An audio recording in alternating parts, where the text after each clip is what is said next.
아그리파 왕과 베스도 총독이 바울을 신문한 결과 바울에게 죄가 없다 하는 것이 확인되었습니다. 그러나 이미 사도 바울이 로마 황제에게 상소를 한 상태이기 때문에 이제 바울은 로마로 압송을 하게 됩니다. 우리가 함께 읽은 사도행전 27장을 보게 되어지면 이제 바울이 배를 타고 로마로 압송되어 가는 여정을 우리 성경이 소개하고 있어요. 이 배에 네 종류의 사람이 타고 있는데요. 첫 번째는 선장과 선원들이고, 두 번째는 백부장 율리오와 군인들이 타고 있습니다. 세 번째는 선주와 물주, 즉 돈이 많은 사람들이 타고 있었고, 네 번째 죄수들이 타고 있었습니다. 이 배에 타고 있는 네 종류의 사람 가운데서 제일 초라하고 가치 없는 존재가 아마도 죄수일 것입니다. 이 배가 이제 그리데 섬의 미항에 도착을 했을 때 바울은 하나님의 음성을 듣게 됩니다. 그래서 주님께서 주신 그 말씀들을 사람들에게 이야기를 하게 되죠. 27장 9절 이하를 보게 되어지면 여러 날이 걸려 금식하는 절기가 이미 지났으므로 항해하기가 위태한지라. 바울이 그들을 권하여 말하되 여러분이여 내가 보니 이번 항해가 화물과 배만 아니라 우리 생명에도 타격과 많은 손해를 끼치리라 하되, 하나님께서 바울에게 주신 말씀에 의지하여 지금 바울은 이 항해가 큰 풍랑과 파도 때문에 고생할 것임을 이야기를 하게 되어집니다. 하지만 실제로 이 배를 이제 진두지휘하고 있는 백부장 율리오는 바울의 말을 무시하고 항해 전문가인 이제 선장과 선주의 말을 더 경청하게 되죠. 그래서 출항을 결정하게 됩니다. 그런데 바울의 말대로 유라굴라라고 하는 어마어마한 큰 태풍이 몰려와서 배가 거의 침몰하기 직전이었습니다. 여러분, 우리는 뭐 그렇게 배를 타고 큰 풍랑을 만나본 경험이 별로 없으니까 이런 경우를 잘 모르죠. 다만 우리가 뉴스를 통해서 큰 태풍을 보게 되어지면 우리는 참 무서움에 혹은 그 어떤 파괴력에 압도를 당하게 되죠. 정작 배를 타고 가다가 항해를 해 나가는 여정 가운데서 태풍을 만난 사람들을 이제 우리가 이야기를 듣게 되어지면 거의 혼이 나간다는 거예요. 태풍이 말이죠, 이틀째 계속 되니까 선원들이 어떤 귀한 짐이라도 다 버립니다. 배를 가볍게 해야 하니까요. 3일째 되던 날 얼마나 절망했는지 배에서 사용하는 장비마저 다 바다에 던져버립니다. 어찌하든지 배를 최대한 가볍게 하기 위해서, 살아남기 위해서 그들은 노력을 하게 되어지죠. 배에 탄 사람들은 며칠 동안 폭풍 가운데서 죽음의 위협을 느끼며 어떻게 하든 생존하기 위해서 최선을 다하죠. 이때 바울이 그들을 향하여 외치기 시작했습니다. 21절을 보게 되어지면 여러 사람이 오래 먹지 못하였음에 바울이 가운데 서서 말하되 여러분이요 내 말을 듣고 그리스도에서 떠나지 아니하여 이 타격과 손상을 면하였더라면 좋을 뻔하였느니라. 여러분, 바울이 왜 이 말을 하고 있을까요? 자기 과시를 하기 위해서 이 말을 하는가? 아니면 원망하는 마음 때문에 이 말을 하는가? 둘 다 아니에요. 앞으로 더 많은 지금 어려움이 올 텐데 그 어려움 가운데서 그들을 하나로 결집해서 이 위기를 돌파하기 위해서는 누구의 말을 순종해야 하는지 경종을 주기 위해서 사도 바울은 이 말을 하고 있습니다.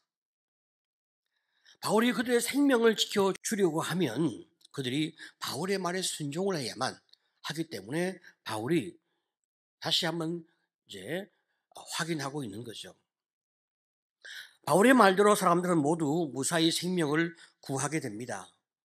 그 배 타고 있는 사람들은 모두 276명이었습니다. 풍랑을 만난 배에서 사람들에게 삶의 희망을 주고 그들을 구원한 사람은 선장도 아니고 백부장도 아니었습니다. 죄수 바울이 그들을 살려내었습니다. 우리가 본문을 쭉 묵상하게 되어지면 진정한 영향력을 가진 바울의 삶을 보게 되는데, 이 바울이 어떤 영적 지도력을 행사하여 이들을 구원해내고 있는가 우리가 좀 생각할 필요가 있죠. 저는 본문에서 세 가지 포인트를 찾게 되는데요. 첫 번째, 하나님을 의지하는 소망의 지도력을 보게 되는 거예요. 여러분, 바울은 말이죠, 뱃사람 출신이 아닙니다. 그는 성경을 전공한 지식인이고 학자입니다. 바울이 바다나 배에 대하여 별로 아는 것이 없다 이 말입니다. 그렇지만 바울은 전능하신 하나님, 천지 만물을 창조하신 하나님, 바다도 움직이시는 그 하나님, 그분의 지도를 받고 그분의 인도하심을 받는 사람이었기 때문에 사도 바울은 바다의 전문가보다 훨씬 더 바다를 잘 이해하고, 그리고 바다 가운데서 사람들이 끌어갈 수 있는 영적 리더가 될 수가 있는 거예요. 세상을 움직이시는 분이 누구입니까? 전능하신 하나님이란 말이죠. 그러니까 하나님의 그 말씀과 그 뜻과 그 방향대로 지금 바울이 그들을 이끌어가게 되어지면 그들을 살려낼 수 있다는 말이죠. 그 하나님께서 지금 바울에게 말씀하고 있는 거예요. 바울은 고백합니다. 어젯밤에 하나님께서 나에게 이런 말씀을 주셨다.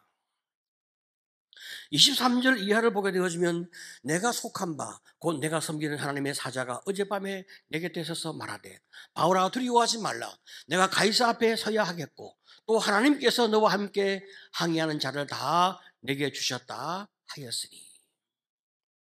자, 여러분, 참 얼마나 참 놀라운 하나님의 참 인도하심이고 은혜입니까? 우리가 이 말씀 보게 되어지면 바울의 비전이 등장함을 우리가 보게 되어지는데요. 이 바울은 로마 황제 가이사에게 복음을 전해야 한다는 하나님의 그 부르심 때문에 사명을 받고 그 마음 가운데서 두려움이 사라지게 되는 거예요. 지금 현재 죽음의 위협 앞에 있지만 그러나 내가 분명히 가이사 앞에 서야 한다는 거죠. 사명을 위해서 내가 사는 사람이니까 또 이 사람도 나를 위해서 나와 함께 가는 사람들이니까 하나님께서 이 사람들을 살려주신다고 말씀하시니 사도 바울은 두려움이 없는 거예요. 삶의 열정과 소망이 그의 마음을 지배하게 되는 거예요. 여러분, 지금 여기 비전의 사람 이 바울은 말이죠, 어떤 죽음의 위협 앞에서도 소망이 그의 마음을 지배하게 되어집니다. 일반적으로 사람들은 말이죠, 삶이 힘들거나 어려우면 소망을 잃어버립니다. 얼마나 깊은 절망과 낙심이 그들을 지배하게 되겠습니까? 하지만 바울은 엄청난 태풍의 위협 앞에서도 하나님을 믿고 주님이 주시는 말씀 때문에 소망을 가지고 있는 거예요. 창조주이시며 전능하신 하나님, 우주 만물을 당신의 뜻대로 이끌어 가시는 그 하나님께서 지금 바울에게 영적 치료력을 가질 수 있도록 그에게 힘을 주시고 그 앞날을 이끌어 주시고 그리고 그 사람들의 생명을 바울에게 맡기고 있는 거예요. 보통 사람들은 말이죠, 자신의 지위가 낮으면 나는 아무런 힘이 없다, 내가 여기서 무슨 일을 할 수 있겠냐, 그렇게 생각을 합니다. 물론 그 말도 약간의 일리는 있어요. 자, 그렇지만 지금 우리가 본문을 보게 되어지면 이 죄수의 신분인데, 바울은 죄수의 신분인데 거기에 굴하지 않고 그들을 살려내는 놀라운 힘을 발휘하고 있음을 보게 되어지는 거죠. 힘이 지위에서 나오기도 하지만 그러나 진정한 힘은 비전 가운데서 나오고 하나님의 능력과 은혜 가운데서 나오고 있음을 믿으시기를 축복합니다. 그럼요. 그러니까 우리가 주님 때문에 잘 될 것이고 주님이 주시는 축복 가운데서 우리가 형통해질 것이다 라고 하는 믿음이 있으면 우리의 삶에 어떤 어려움이 있을지라도 우리는 하나님에 대한 믿음과 소망으로 극복할 수 있는 성도가 되는 겁니다. 믿으시기를 축복합니다. 아멘. 두 번째 바울의 영적 지도력은 말이죠. 사람을 사랑하는 지도력을 보여주고 있어요. 이 바울이 얼마나 사람을 사랑하는지 말이죠. 만약에 말이죠, 바울이 자유를 갈망하는 죄수라면 이 풍랑을 통해서 지금 자기가 탈출하는 그런 어떤 자유를 추구하게 되겠죠. 하지만 바울은 그런 자유를 원하는 게 아닙니다. 바울은 스스로 자기가 죄수가 되기를 원했어요. 왜? 자기가 가서 복음을 전해야 할 대상이 있기 때문에. 하나님이 이끄시는 대로 죄수가 되어도 상관이 없어요. 내가 주님이 말씀하는 그 지역에 가서 그 사람에게 가서 내가 복음을 전파하는 것이 내가 해야 할 사명이라고 믿는 사람이니까. 그는 어떤 상황에서도 도망가거나 도피하거나 상황을 두려워하지 않았습니다. 지금도 마찬가지입니다. 내가 만약에 자유를 얻기 위해서라면 풍랑으로 말미암아 백부장이 죽고 군인이 죽으면 얼마나 자신이 자유하겠습니까? 그러나 바울은 그런 마음이 없단 말이죠. 하나님의 사랑으로 말미암아 그들을 사랑하고 한 명도 손상을 입지 않도록 그들을 이끌어가려고 하는 뜨거운 마음이 가득한 거예요. 우리가 하나님의 사랑을 묵상하게 되어지면 때때로 우리 마음 가운데 감격이 있고 또 감동이 있고 어떤 경우에 눈물이 흐르기도 하죠. 그 하나님은 우리가 모든 사람을 사랑하기를 원하고 모든 사람에게 하나님의 사랑을 전달해 주기를 원하신단 말이죠. 하나님이 바울에게 말씀하고 있습니다. 24절에 보니까 바울아 두려워하지 말라. 내가 가이사 앞에 서야 하겠고 또 하나님께서 너와 함께 항의하는 자를 다 내게 주셨다 하였으니. 하나님의 사람은 어디에서나 사람을 살리지 않습니까? 하나님은 바울 때문에 배 안에 있는 모든 사람을 다 살려내시는, 바울에게 그 생명을 맡기는 이런 놀라운 축복을 허락합니다. 바울은 하나님의 그 사랑과 은혜 때문에 배에 함께 타고 있는 267명의 사람들에게 사랑을 베푸는 거예요. 14일 동안 폭풍에 시달리고 두려움 가운데 떨며 먹지 못한 그 사람들, 그들을 살려내기 위해서 그들이 음식을 먹도록 위로하고 그들을 권면합니다. 먼저 떡을 가지고 와서 사람들을 다 모아서 기도한 다음에 떡을 떼어서 나누어 주고 그들을 편안한 가운데 위로하면서 용기를 주면서 먹도록 부탁하는 거예요. 사랑은 먼저 행동을 보이는 거거든요. 사도 바울이 먼저 그들을 위로하고 용기를 주면서 자기가 먼저 떡을 먹으며 떡을 먹도록 권면을 합니다. 그때 사람들이 힘을 내어서 떡을 먹기 시작하는 거예요. 진정한 지도력은 말이죠, 사랑과 친절이 내 안에서 나오도록 그렇게 자기를 잘 이끌어 가야 합니다. 우리가 가정 안에서, 목장 안에서, 우리의 모든 인간관계 속에서 하나님이 내게 베푸신 그 사랑과 친절을 다른 사람에게 나누어 주는 그 따뜻함이 있어야 다른 사람이 나를 통해서 사랑을 느낀단 말이죠. 하나님의 사랑이 내 안에 있으면 내가 그 사랑 때문에 내가 먼저 회복되어지면서 그 사랑을 다른 사람에게 흘려보내는 이런 놀라운 축복이 있잖아요. 사람은 위기의 순간에 그 인간의 진실과 본질이 다 드러나거든요. 바울은 죽음의 순간에 자기를 돌보지 아니하고 배 안에 있는 모든 사람을 돌보기 위하여 최선을 다합니다. 그러면서 자신의 하나님을 소개하는 거예요. 지금 내가 왜 이렇게 강건한가? 지금 우리의 미래가 왜 확실히 보장되는가? 그 이유는 전능하신 하나님, 그분이 내게 말씀하시고 그분이 나를 지켜주시고 그분이 여러분들에게 생명의 안전을 약속하셨다 말해주는 거예요. 그때 그들의 가슴 속에 하나님이 들어가기 시작하는 거예요. 성도 여러분, 사람을 사랑하는 성도가 되시기를 축복합니다. 아멘. 사람을 사랑하는 게 쉽지 않습니다. 정말 우리가 인내하고 끝까지 우리가 사람을 잘 돌볼 수 있는 마음의 각오가 있어야 우리가 사람을 끝까지 사랑해낼 수가 있죠. 자, 세 번째로 바울은 말이죠. 어떤 지도력이 있었나 살펴보게 되어지면 문제 해결의 지혜를 가지고 있었어요. 배가 점점 육지에 가까이 다가가는 기미가 보이니까 이 선원들이 말입니다. 닷을 내리는 척하면서 구명보트를 내려서 달아나려고 하는 거예요. 지금 배를 움직이는 장비가 없어요. 배는 바람 부는 대로 가고 있는 거죠. 이 상태로 배가 계속 가다 보면 어떤 바위에 부닥치기도 하고 어쩌면 육지에 이제 도달하게 되어질 때 배가 깨질 수가 있는 거예요. 그러면 얼마나 참 어려운 가운데 위기 가운데 빠지겠습니까? 사공들이 이것을 잘 알고 있어요. 그러니까 우리만이라도 살아남자.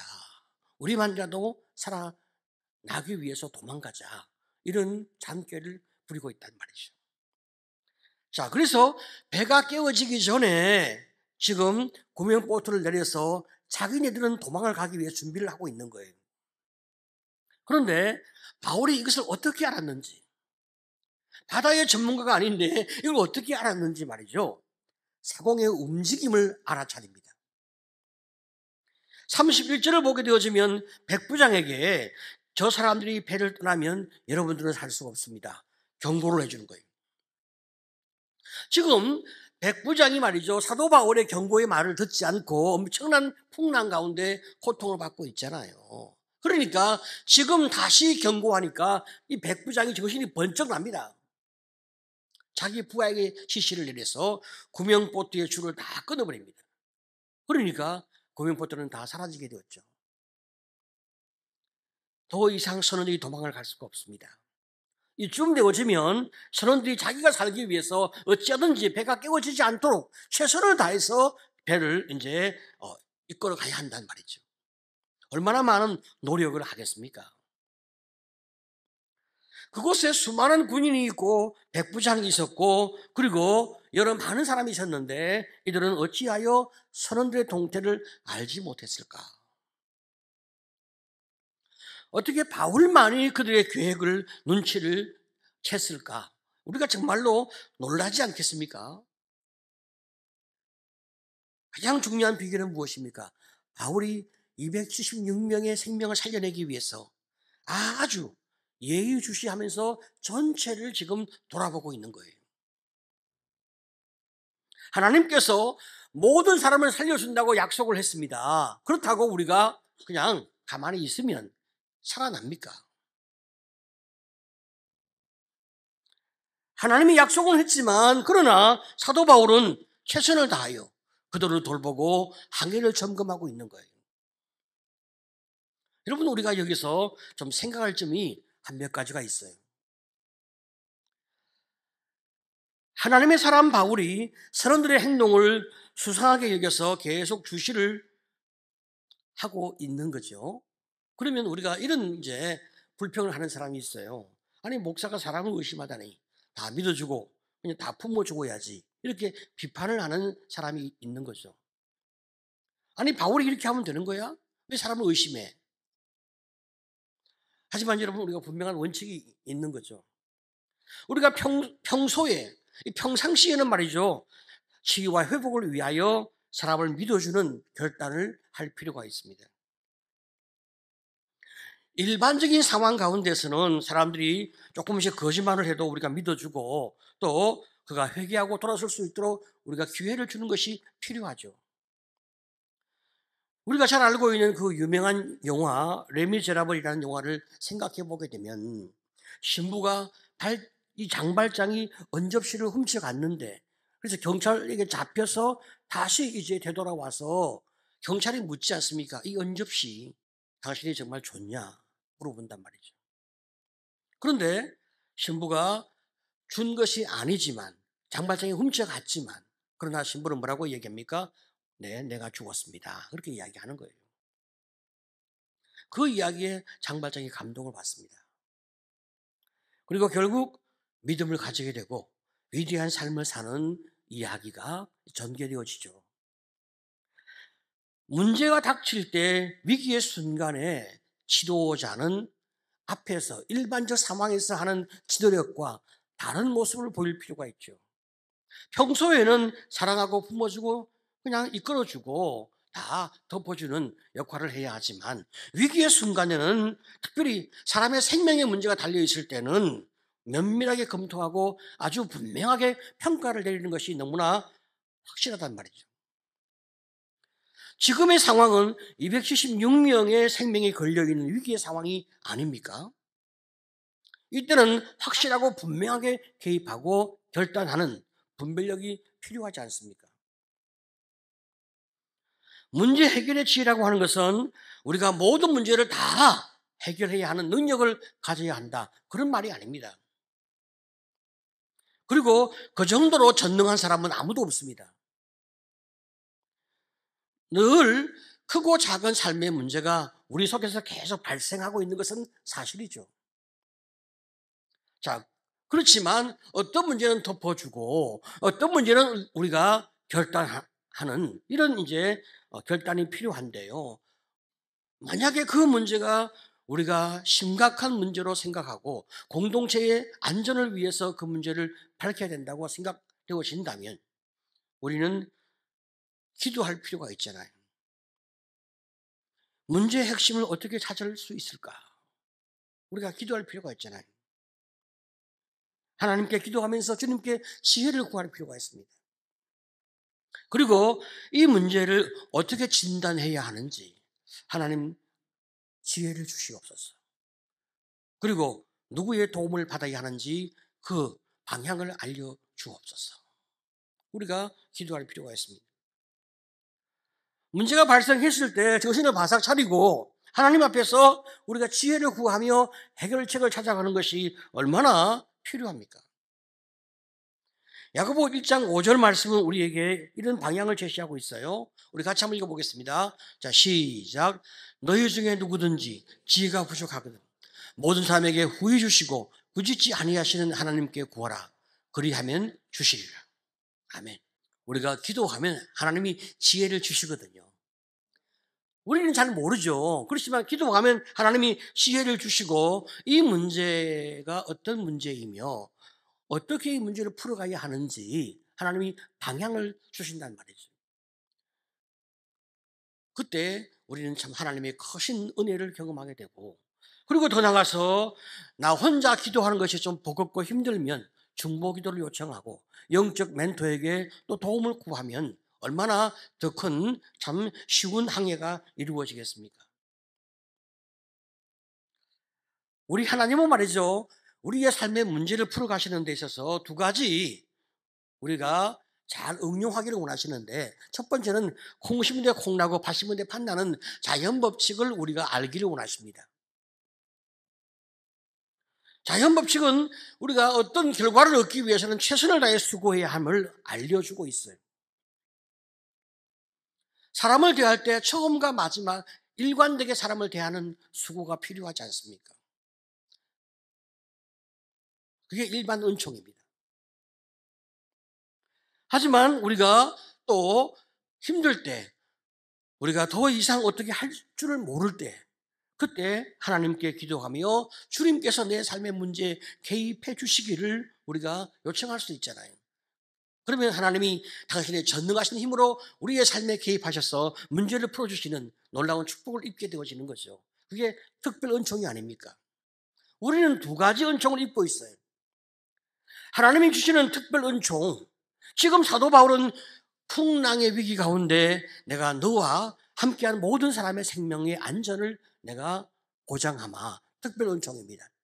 사도 바울 때문에 276명 전체가 특별 은총을 누리고 있는 거죠. 그렇지만 일반 은총은 무엇입니까? 살아남기 위해 최선을 다해서 수고해야 하는 거예요. 두 가지가 다 백백이 필요하죠. 최선을 다하는 백, 하나님의 은총을 구하는 백, 이 두 가지가 합쳐서 백이 되는 거죠. 우리가 말이죠, 비전을 따라서 주의 말씀에 순종해 나가는 거 매 순간 필요해요.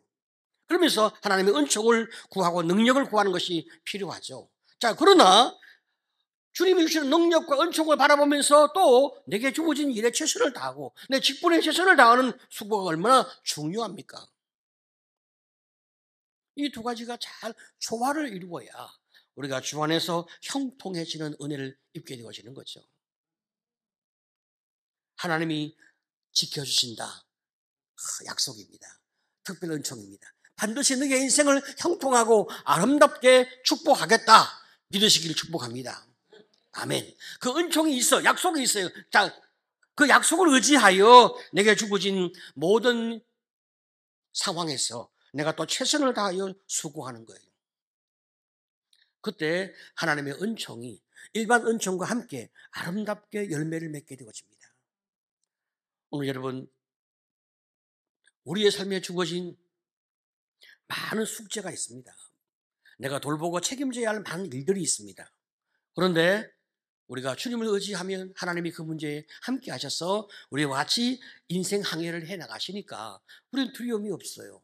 그렇지만 또 주님의 능력과 그 힘을 의지하여 주님 내게 주신 삶의 영역에서 내가 최선을 다하겠습니다. 어떤 부분에서 어떤 영역에서 어느 정도 최선을 다해야 되는지 주님 나를 잘 이끌어 주옵소서.